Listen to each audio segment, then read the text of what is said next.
So we celebrated Thanksgiving, and this was our first one in an RV. And I think this year we had a lot of things learned to be thankful for, and just lessons overall.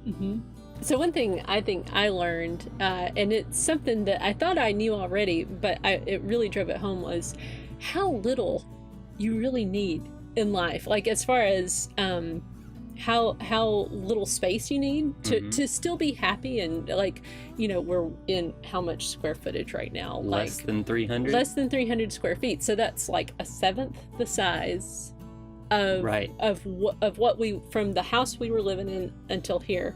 And we had just gone through the home buying process like a year before, just a little bit over a year before we moved into this, and we said so many things that we needed. We need like 2,000 square feet. Yeah, we need 3 bathrooms. Right. Like, wouldn't that be awesome? We really need that. Yeah, and it was just not the case. That's what we thought we needed in order to live and survive. And to thrive. I mean, right. Because it's not just about surviving, but right. we've thriven, if that's a word, in here. Like, I think we've actually become closer. Yeah. And in some weird ways, I almost feel like I have more privacy here, which I know seems strange, but it felt like in our house, there, like, people still came into the room. Like if you're in your own space or whatever, people would still come into the room, and I don't know, it just feels like now I sometimes have more privacy than when we were living in a house, which is really weird, I think. And you mentioned being closer, and not just us, just as a family unit, I think we're a lot closer because everybody knows what's going on with everybody. So if there's a problem, if we can tell there's something wrong with somebody, we discuss it at the table and get it all out right there. If it's, you know, something that the person says is extra private or whatever, then of course we'll let them talk to whoever they want to talk to. But I think our time spent together is much less forced, and it's just part of life.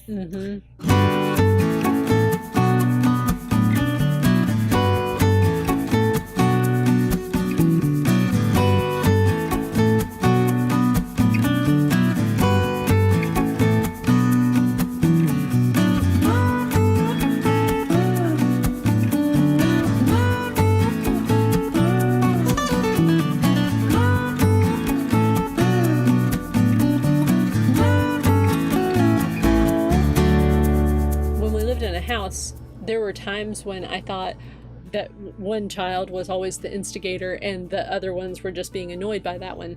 But really, when we moved into the RV, it was a lot easier to figure out who exactly was annoying who. And as it turns out, all 3 of them are to blame. So that was a good lesson for me, I think. We were never the type to have a lot of stuff, or at least I kind of looked at, you know, how much stuff other people had compared to like what we had, and I never felt like we had much stuff. Like we kind of were minimalist-ish, I think, even when we were living in a house. But when we moved into here, we had to get rid of a ton of stuff. Just, I mean, gosh, all the furniture, all, you know, and I don't miss any of it. No. Like, at all. There's like, I'm actually having this thing right now where I'm like, I really need to get rid of some more stuff.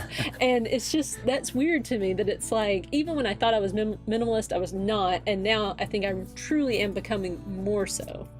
Anybody want a TV?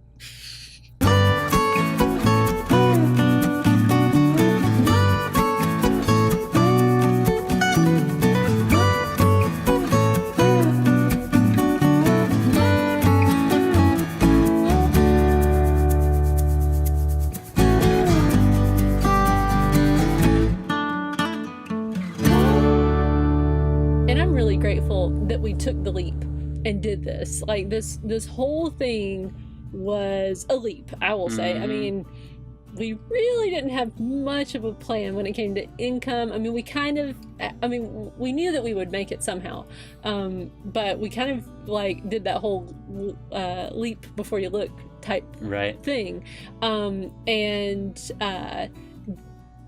I'm really glad we did that. I think otherwise we never would have done it. So it's been a hugely transformational experience, I feel like, as far as just learning how to just live with, live in closer quarters and things like that, and just learning about the things that you thought that you needed that you really don't, and learning about ourselves. I think that that's been something too, like really understanding like what do we enjoy, what do we not enjoy, and also going along that line, learning what the kids enjoy and what they don't. Like we asked them specifically, was it after we went to the zoo maybe? Or the museum, I think. Museum, yeah. We had gone to a museum, we had gone to the San Diego Zoo, and we asked the kids, like, what's your favorite thing to do? Is it to go to like the museums, to the zoos, or is it to go do other things like go to parks and stuff? They're not the parks. Like I would have assumed like that, obviously they prefer the museums, the things that you really pay money to go see. No, apparently, like we went to see these harbor sea lions in Oceanside. That was completely free. They loved it. They thought it was so cool. They love going to the beach. That's free. It's very interesting to see that our kids prefer that. And Elijah's favorite thing is playgrounds. So yeah. You just find a playground.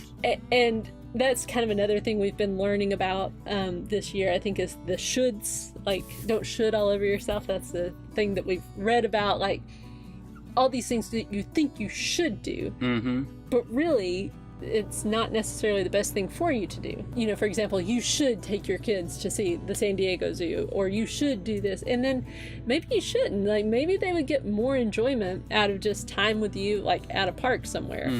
One thing I've realized is that over the time that we've been out here, which at this point has been 7 months, I get sometimes to a point where I think we've got to be doing something right now. We should be visiting something somewhere, and then realizing that it was just 3 weeks ago that we were at the beach or whatever.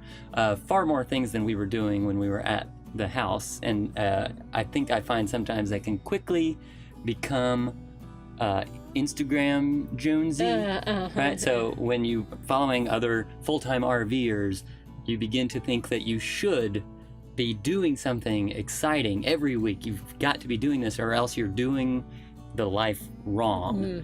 But more and more as we go along, I realize that the whole point of being out here is, of course, to see other parts of the country and experience that. But and I think everybody's plan when they start to do something like this is to be closer to their family. I think that's what the main objective is. Yeah, and I think on that too, like learning your own pace too, because it's exhausting. Like when you go to Yellowstone, like we went to Yellowstone and we were there for 4 days, 4 or 5 days, and we were really trying to get into the park because the weather was changing, and so we really didn't want to get snowed, in or out.